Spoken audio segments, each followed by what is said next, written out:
tenemos un programa bien ambicioso, tratamos de poner una serie de sesiones en las cuales vamos a discutir, como vos decías, cómo estamos un poquito, el comienzo del simposio, hacia dónde estamos yendo en el manejo de nutrientes y de los suelos y la agricultura en general, y después poner foco más en las tecnologías más avanzadas, todo el manejo de datos y todo lo que hace la inteligencia artificial. Esa es un poco brevemente la descripción del simposio. Bueno, uno de los temas por los cuales usted va a plantear dentro de este simposio tiene que ver con la incorporación de fósforo dentro de la nutrición de los cultivos. ¿Cómo se está trabajando en este tema y cuáles son las falencias más importantes que encuentran a la hora de analizar estos resultados? Sí, un poco ahí volvemos a las bases, ¿no? Porque uno dice, vamos a hablar otra vez de fósforo. Pero fósforo es un poco muchas veces el nutriente olvidado, si bien todos lo reconocemos que nitrógeno y fósforo fueron los primeros deficientes de nuestro sistema de producción de cultivos extensivos, después va apareciendo el azufre, el zinc y otras deficiencias que se ven en algunas regiones.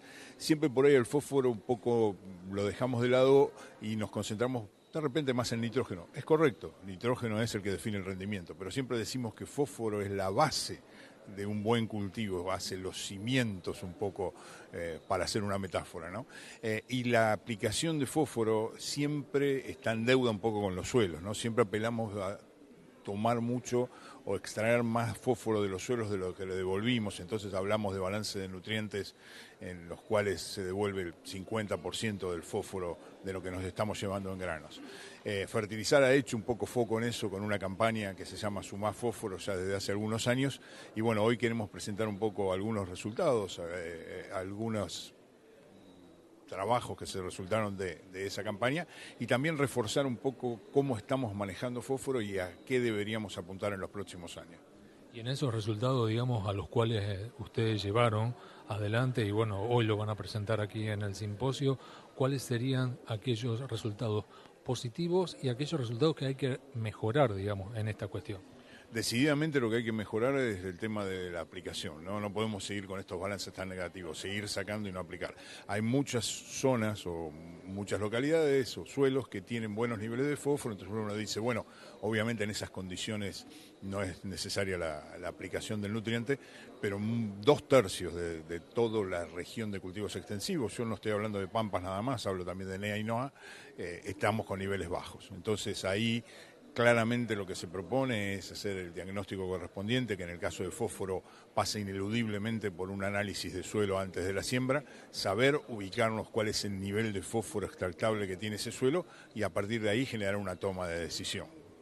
En estos últimos tiempos, por diversas variantes, ¿no?, que han sucedido en los sistemas agropecuarios, ¿coincide con que el productor tiene que volver a hacer agronomía dentro de su campo? Nunca debemos dejar la agronomía, ni el productor ni los asesores. A veces, probablemente esa pregunta, Luis, está un poco relacionada a, entre comillas, a veces los juguetitos que nos aparecen dando vuelta, que están muy buenos, pero si seguimos diciendo juguetitos o en realidad herramientas que tenemos para hacer mejor agricultura, hay que usarlos a partir de la agronomía.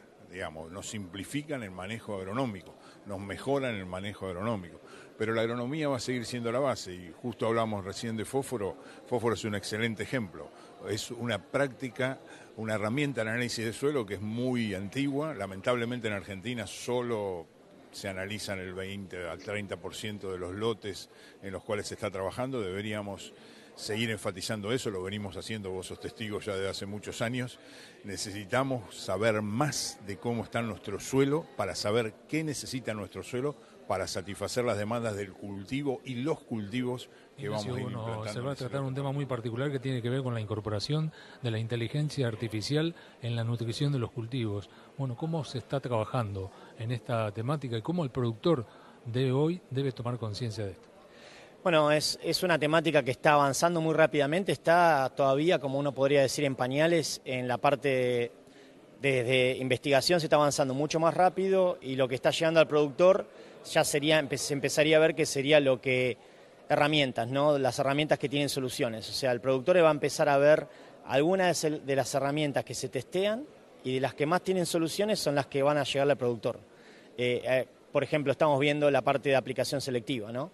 Eso sensores que se agregan a las maquinarias y esa aplicación selectiva que busca diferentes tipos de malezas y aplica básicamente selectivamente en función si hay presencia o ausencia de maleza. Y eso está todo basado en sensores que están ajustados a las maquinarias y miran por presencia o no presencia de la maleza y aplican herbicidas, ¿no?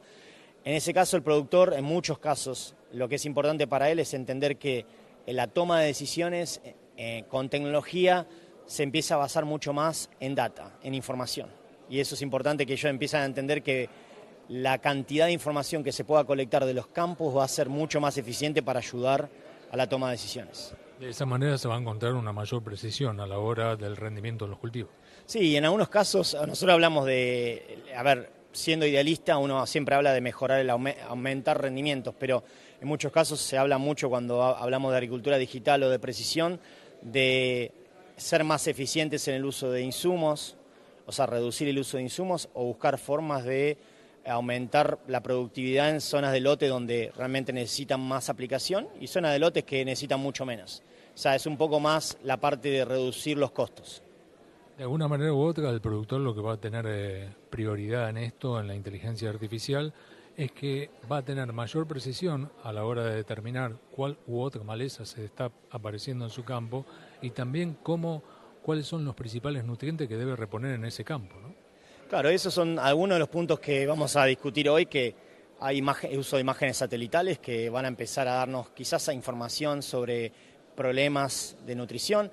Después van a haber situaciones donde vamos a poder usar aplicaciones para identificar y reconocer deficiencias nutricionales, donde empezamos a ver cosas que al principio uno pasaba por la planta, la miraba y decía, bueno, no estoy seguro, y ahora uno puede venir, sacar una foto y saber inmediatamente si es una deficiencia nutricional o no. Y eso lo que hace es, va a empezar a aumentar la eficiencia, mi eficiencia de toma de decisiones y básicamente tomar decisiones que están basadas en evidencia. Que tienen que ver con esas brechas de aplicación.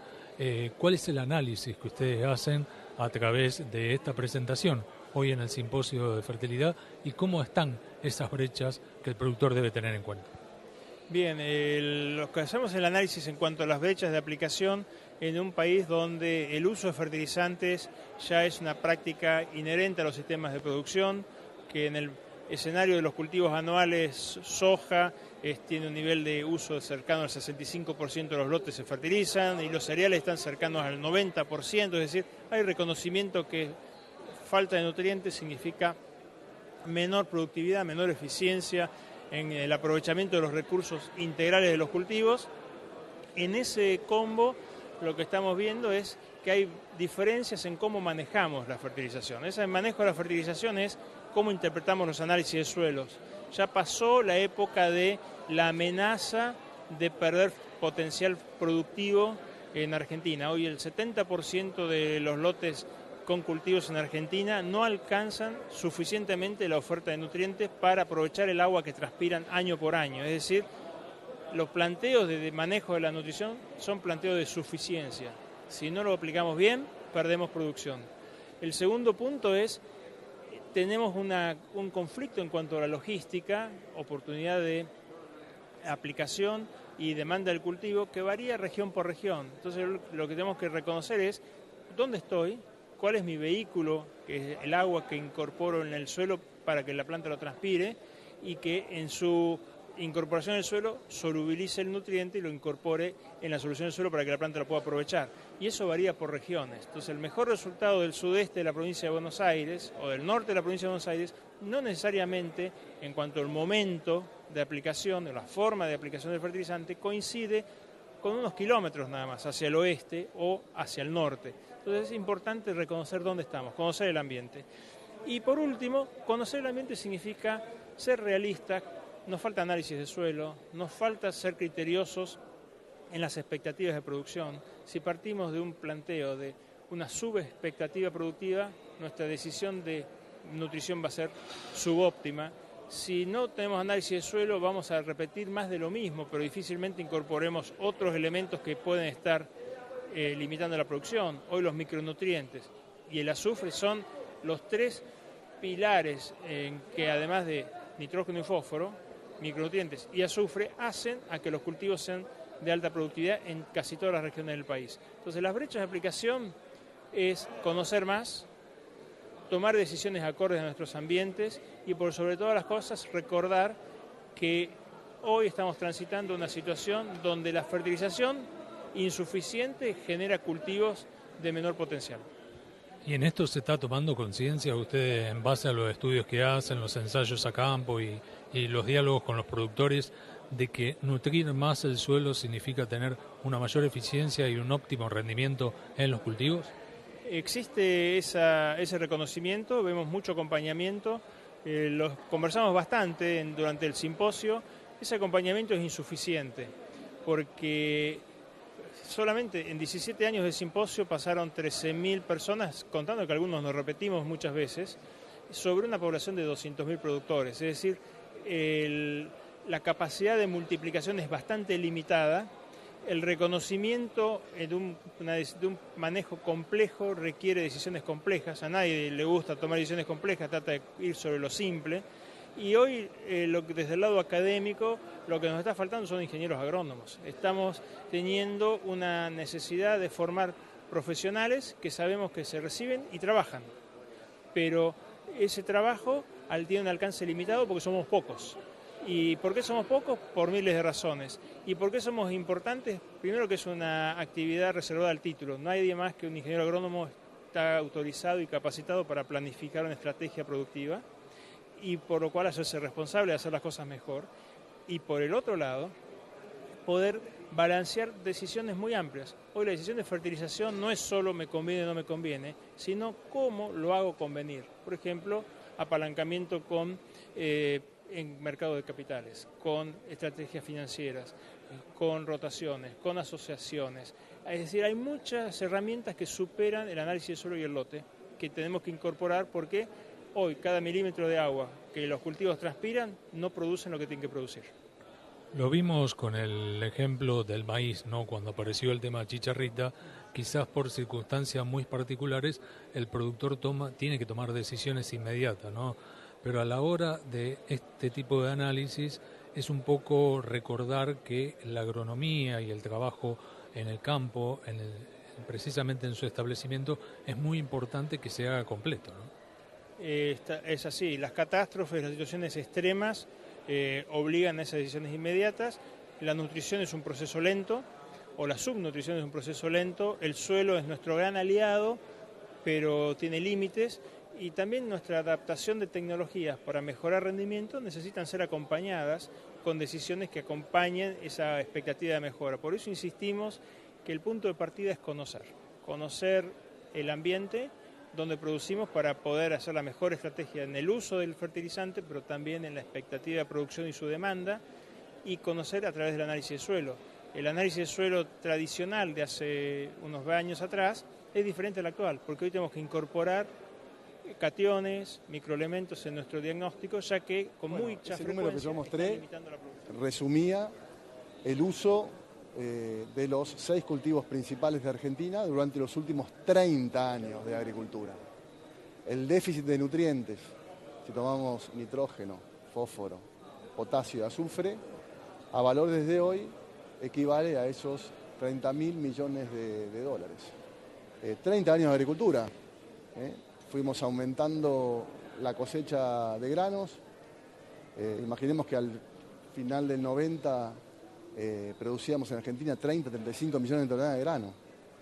Bueno, hoy estamos produciendo, y se ha estabilizado en los últimos años, unas 115 a 120 millones de toneladas. Bueno, eso es grano, es producción y es extracción de nutrientes, que es el número que yo les mostraba. Sí, las fábricas de fertilizantes en Argentina ya tienen unos cuantos años. Acá estamos produciendo casi 2 millones de toneladas y las otras 3 que estamos utilizando actualmente vienen de la importación de distintos orígenes. Una mirada positiva es que, digamos, el uso de fertilizantes en Argentina se multiplicó por 5 los últimos 30 años. Pasamos de 1.200.000 toneladas a 5 millones de toneladas actuales. Es mucho. Yo me acuerdo, y ya tengo mis años y tengo mis canas, arranqué hace muchos años en fertilizar. En un momento soñábamos con 3 millones de toneladas de fertilizante, después soñábamos con 4 millones y después empezamos a soñar con 5 millones y bueno, hoy ya ese número es un piso.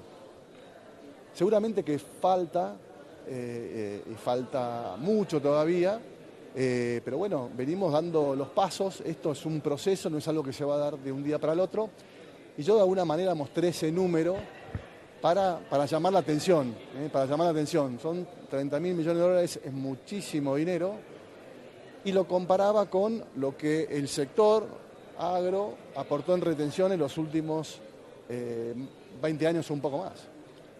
Y es el 15% de lo que aportamos en retenciones. Ahí no parece tanto ese número.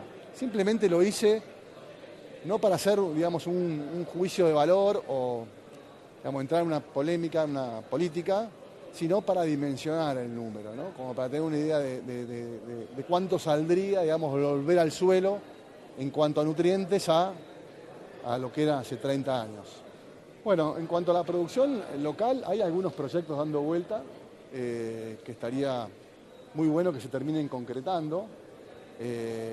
Hubo algunas comunicaciones, no fueron anuncios, pero bueno, esperemos que las condiciones en Argentina continúen en cuanto a mejora en las condiciones económicas y de estabilidad, como para que esos proyectos se hagan realidad.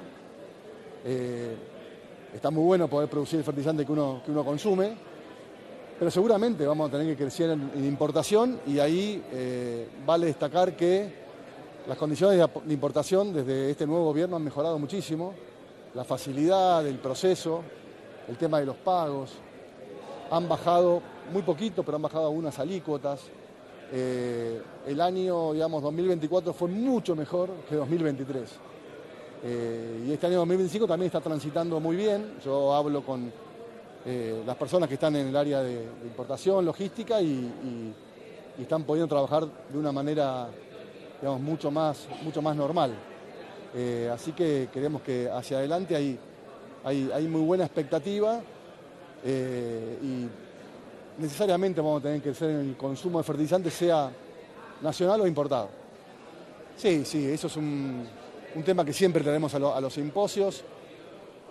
Digamos, la mirada positiva es que viene creciendo el uso de análisis de suelo. Hoy casi yo mostré un número de 21%, está un poquito desactualizado.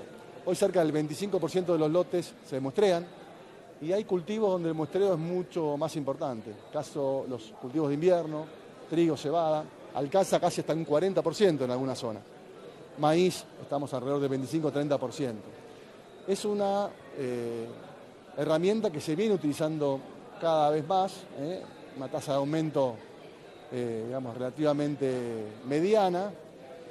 También yo creo que una de las cosas que va a impulsar el crecimiento del muestreo de suelo es todo lo que es la agricultura por ambiente y la agricultura digital. ¿Por qué? Porque antes manejábamos los lotes de manera promedio, y hoy dividimos en 2 o 3 zonas, pero ¿qué pasa? Tenemos que conocer la fertilidad de esas zonas, ¿no? De la zona de alta, la zona de media, la zona de baja, y ahí tenemos que hacer muestreo de suelo y conocer a fondo la fertilidad de ese ambiente, ¿no? Así que de la mano de la agricultura de precisión también yo creo que va a seguir creciendo el muestreo, el análisis de suelo. Obviamente todavía nos falta, digamos, si uno ve el vaso medio vacío, todavía nos falta. Trabajo que venimos realizando con Fertilizar Asociación Civil desde el 2011, que es nuestro socio importantísimo, digamos, y como sabemos, en la pradera pampeana ocurrió un proceso de agriculturización desde principios de los 90, o sea, básicamente hoy la mayor parte de la superficie está bajo agricultura continua, y eso tuvo un impacto negativo en las variables edáficas asociadas a la fertilidad. Y bueno, entonces la idea fue empezar a relevar el estado de esas variables a lo largo del tiempo. Y hoy en el simposio lo que les mostré fueron los mapas actualizados de nutrientes del 2024, porque el último muestreo que habíamos hecho fue en el 2018. O sea, en 2020 venimos yendo a los mismos lotes desde el 2011 hasta ahora y tratando de mostrar cómo evolucionan las variables asociadas a la fertilidad. Y los mapas no nos dan muy buenas noticias. Estamos estabilizados en valores de materia orgánica bajos, como decía en la conferencia, ya digamos es la materia orgánica más estable y la menos importante desde el punto de vista de la nutrición. Todo lo que se perdió fue la fracción más dinámica de la materia orgánica. que es muy importante para abastecer nutrientes y para lograr estabilidad física también del suelo. Estamos estables, pero no hemos cambiado, no hemos mejorado. O sea que tenemos que hacer lo posible por incrementar el contenido de carbono de los suelos. El pH se muestra una acidificación importante respecto al 2011 en toda la región central. Y en cuanto a los nutrientes, en general vamos todos a la baja y hay zonas con muy baja, por ejemplo, disponibilidad de fósforo, realmente limitante. El otro nutriente importante que se ve, si bien se ha visto alguna mejora respecto al 2018, es el zinc, pero seguimos con valores realmente que estamos ahí en la zona de incertidumbre y en zonas con valores tan bajos que sabemos que los cultivos van a responder al agregado de zinc.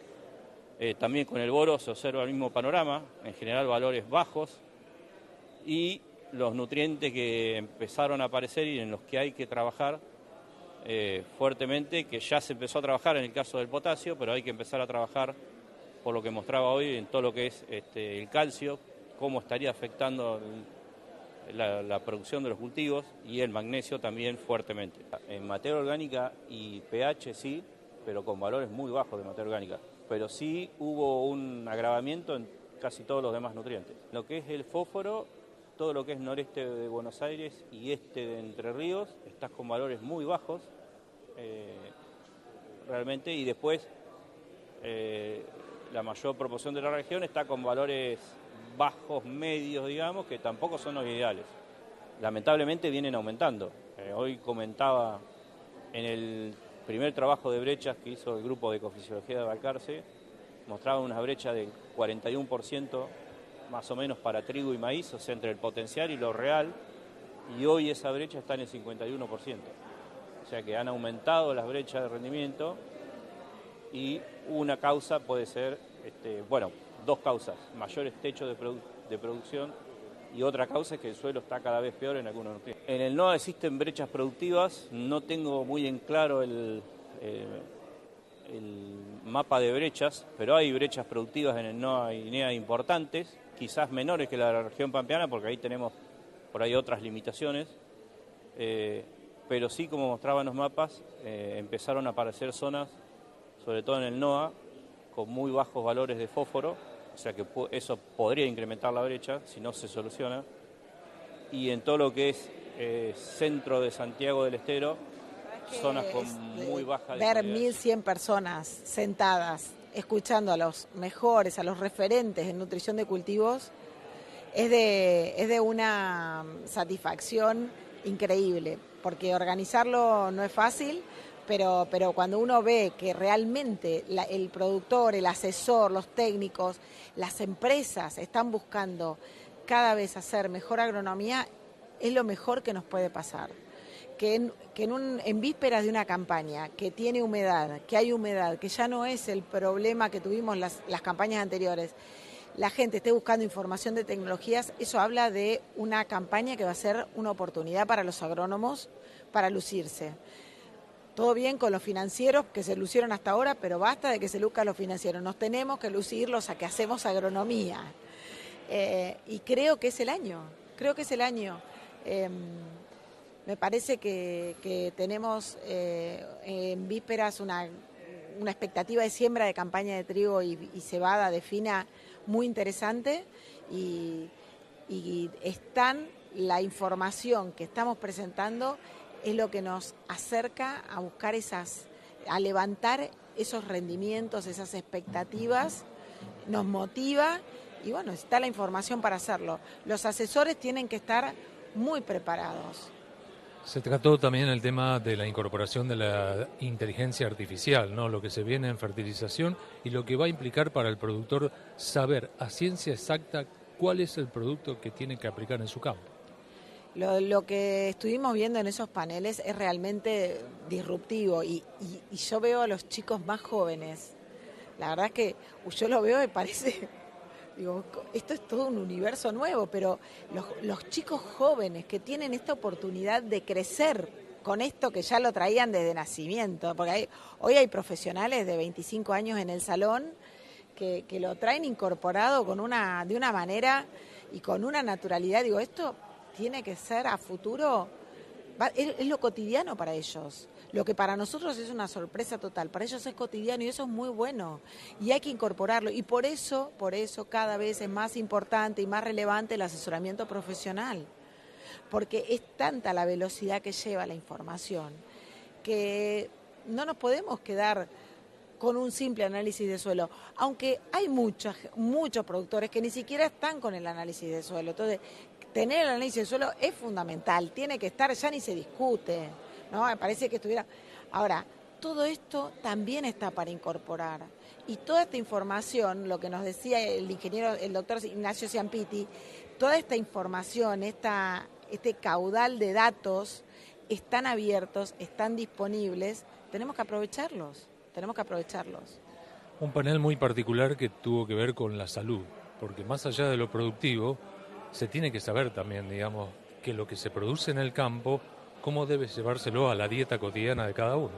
Sí, ayer logramos ese panel que había un especialista en nutrición de cultivos, un especialista en nutrición humana y una persona de FAO que unía las dos puntas, ¿no? La agricultura y los alimentos, que de hecho es el símbolo de FAO. Y sí, y hay muchas más semejanzas de las que imaginamos.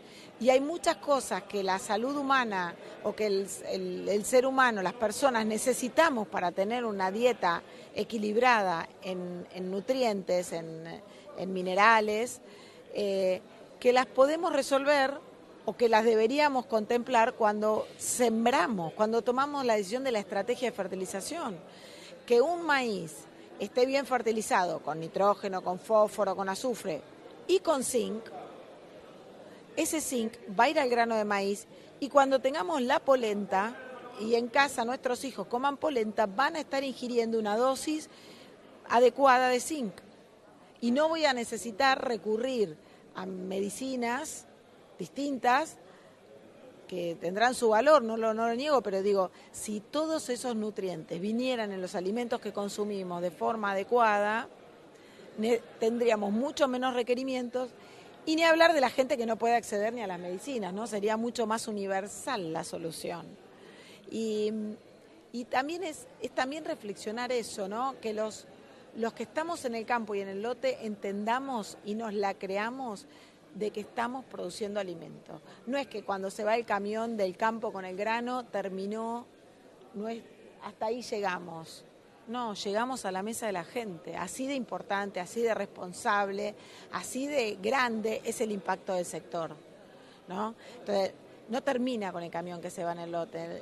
Cuando se fue el camión del lote, probablemente terminó la actividad agropecuaria, pero el impacto llega hasta la mesa, llega a las personas. Y por eso también es la reflexión. Yo creo que el productor tiene que saber que las decisiones que toman tienen ese impacto. Hay una responsabilidad enorme, pero también así de noble es la tarea del productor agropecuario. Así de noble es lo que hacemos. Y creo que hay ahí... y por eso es importante la calidad de lo que arma, porque no es nada más que el rendimiento. Uno habla del rendimiento porque es la medida más habitual que tenemos para medir el éxito o no de nuestra actividad. Pero tener alimentos de calidad también nos hace exitosos. Fernanda, muchísimas gracias. Felicitaciones a la Asociación Civil Fertilizar por esta nueva edición del simposio. Seguramente muchas aristas quedarán para el próximo, para el 2027. Sí, ya estamos pensando cosas. Ya quiero que sepan que ya estamos pensando cosas. Así que se aceptan opiniones, pero no pueden esperar más de un mes porque ya arrancamos. Muchas gracias. No, gracias a ustedes.